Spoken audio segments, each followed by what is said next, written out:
Hey y'all, Barbecue Jones here. Got a special cook tonight. Now usually I just take out some meat, throw a bit of rub on it, throw it on the grill, and cook and eat it. A little bit boring. Tonight we're going to do a real recipe. We'll see how we can do.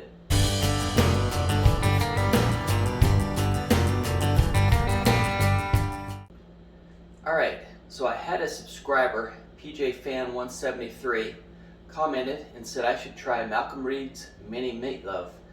So I thought, you know, the niece is here, let's give it a try. So tonight we're going to use his recipe. Now if you don't know him, his name's Malcom Reed, How to Barbecue Right channel on YouTube. When you look at the premier go-to experts for barbecue on YouTube, he is in the top 3 at least. So we'll try to do this a little bit of justice. So as Malcolm would say, let's get to cooking. First thing we'll do is we'll take 2 pounds of 80-20 ground beef, get those in the bowl. Could use gloves, but I'm going old fashioned. I'm using my fingers with no gloves. Let's get dirty. We'll get that mixed up just a little bit.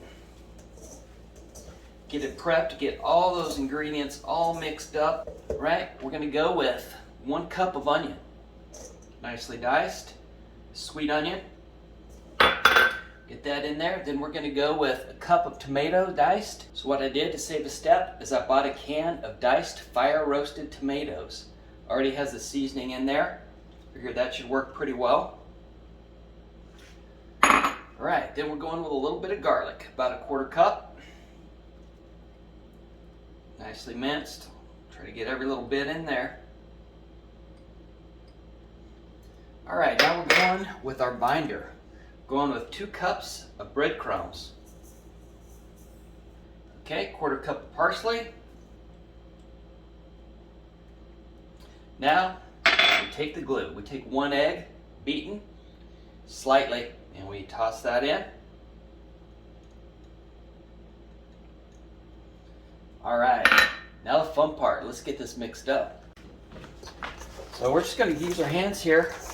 We'll get it all together. Make sure we get the bottom nice and messed around. Just like when you're a kid playing in the sandbox. Got a little bit trying to get away. It's not escaping me though.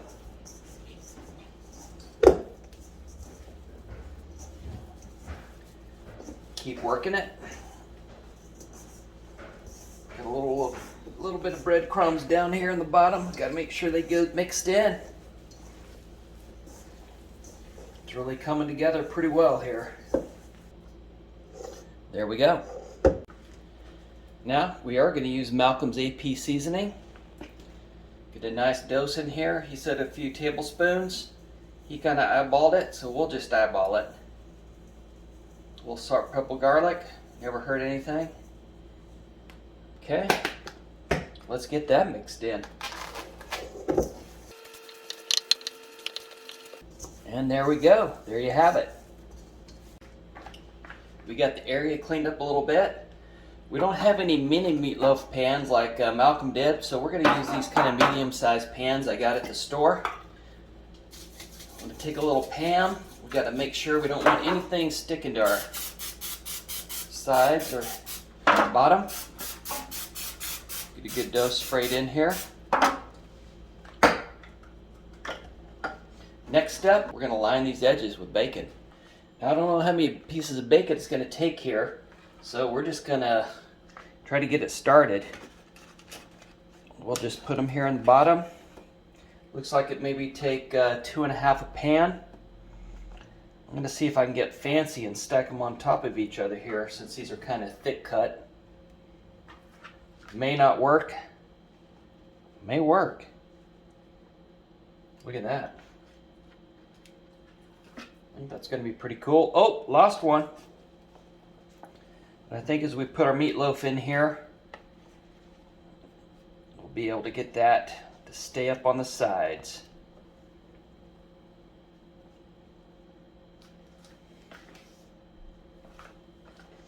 All right, let's get some meatloaf in.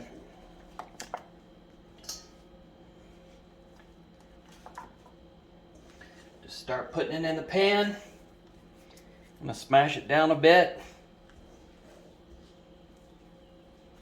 Well, that's pretty cool.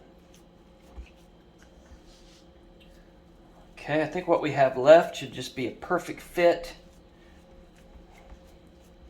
for our second one. Okay, set that aside, get our next one. Let's get that bacon in there.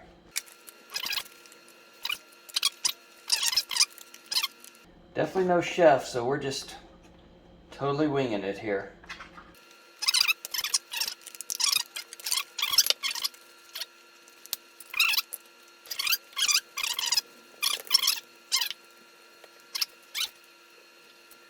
Oh, we've got our meatloaves prepped. We've got about 1.5. We'll go fire up the grill, get these on.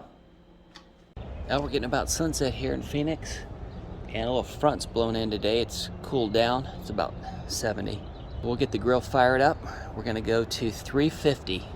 This is the Silverton 810, my new baby. Love those mountains. 350 set and ignited. We'll let this heat up and we'll bring the meatloaf out here and get it cooking. All right, we're preheated. We're running 354. We're gonna get these on. So what I did is I showed those to my wife and she's like, no, that looks too funny. So she had me even them out a bit. And I think that does make a little better. So now we have a more even presentation than too much in one and too little in the other. All right, we're getting them on. The other thing I'm going to do in the meantime is cook some bacon that I had left over. Might as well get that on the grill too. One note, it's always good if you double wrap the foil. That way if any holes get in, you won't get so much bacon grease on the bottom of the pan. Have to clean that later. All right, we don't want to lose too much heat. We already did. Got down to about 290. It's dropping like a rock. Look at that. Got a little wind going. We're stabilizing. All right, now we'll shoot back up.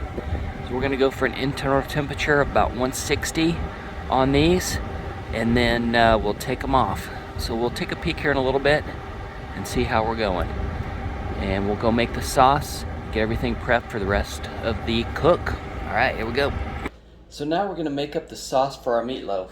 And we're gonna go right from Malcom's playbook, except I don't have any Killer Hogs barbecue sauce. So we're gonna go with Kinder's Cali Gold. So we had a cup of that. Then we're gonna go with 2 tablespoons of brown sugar.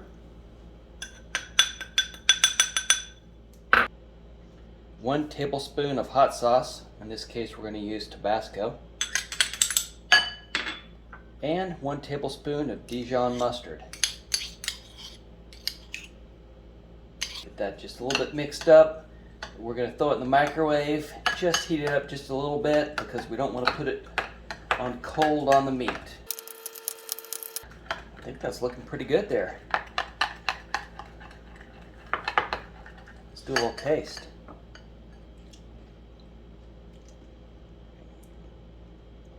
Sweet. Did a little bit of fiery from the Tabasco and the spicy mustard. It tastes pretty good. Okay, we're gonna take a peek here and see what we got.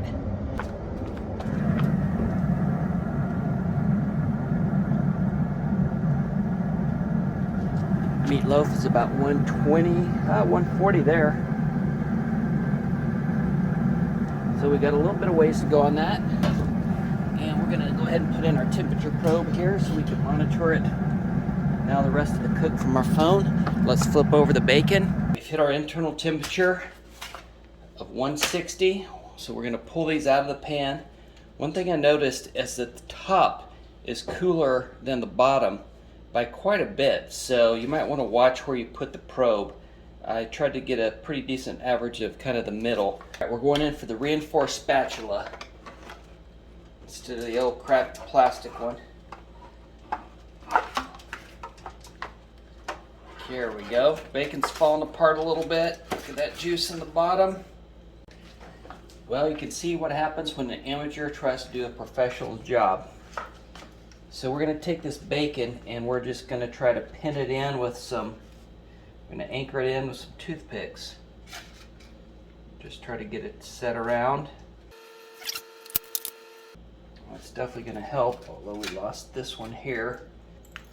But that's okay. That's why we test out the experts' recipes, to see what happens when amateurs give it a try. In the end, it all goes down in the stomach and disintegrates anyway.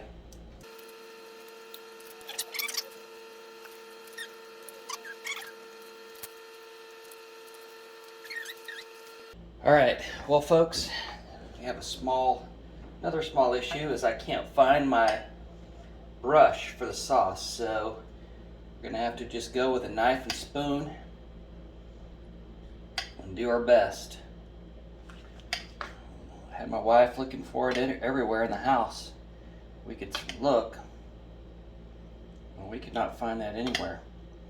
So anyway, I warmed the sauce up a bit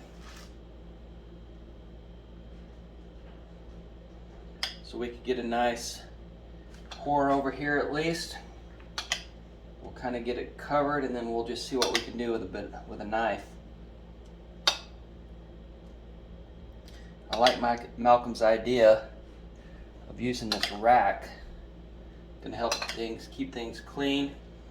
And of course, that meatloaf kind of wants to fall apart, especially in a big size. So that'll help to keep it together as well.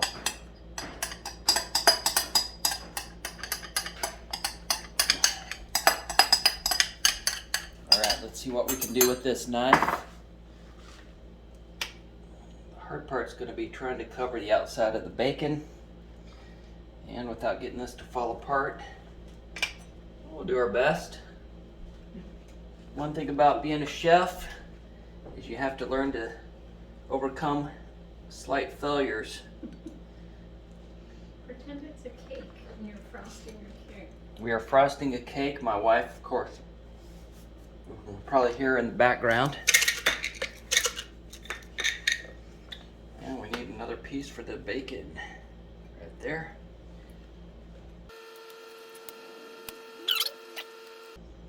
I think in the end, when we get it cooked, get it ready to eat, it's still going to be delicious.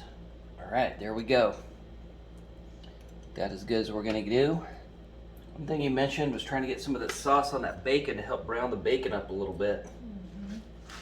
So I'm going to try and get that done as best possible. All right, let's go get it out on the grill.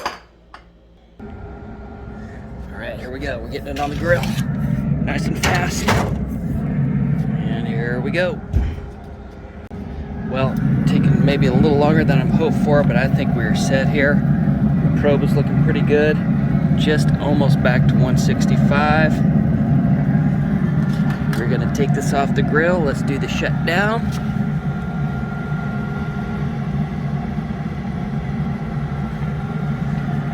Minute shutdown cycle. Let's pull these inside. All right, we brought it in. It looks pretty good. We're gonna let it cool for about 5 minutes, get the potatoes out, and we'll get it on a plate and we'll see how it tastes. All right, here's the taste test from the niece. This is the ultimate taste test. I don't want to do this. Give the meatloaf a try, and I want to know your real reaction. This is a real live.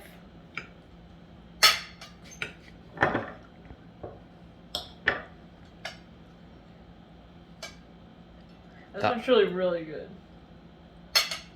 Oh, That's really good. Thumbs up from the niece. Woo! Success! Okay, wife.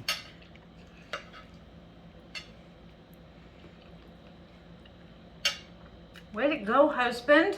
Hey, hey. All right, and now the taste test from me.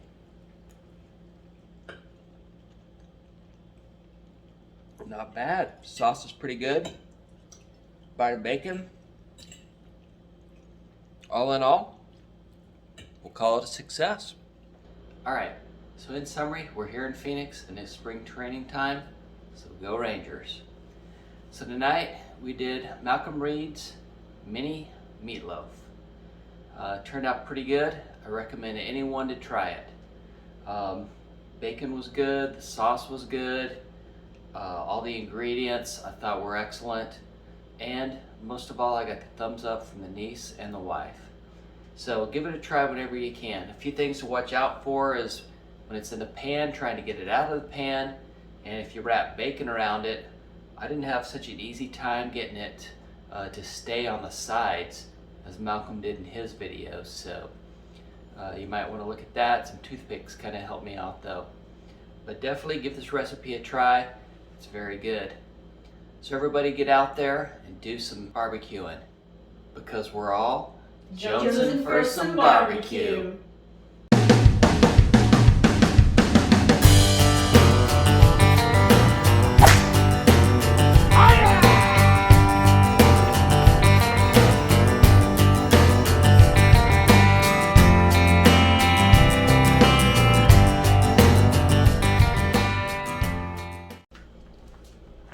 So now we're gonna make it go. I'm just kidding. Dog, now you've got butter all over your fingers. Hands are nature's forks. Alright, let's try one more take.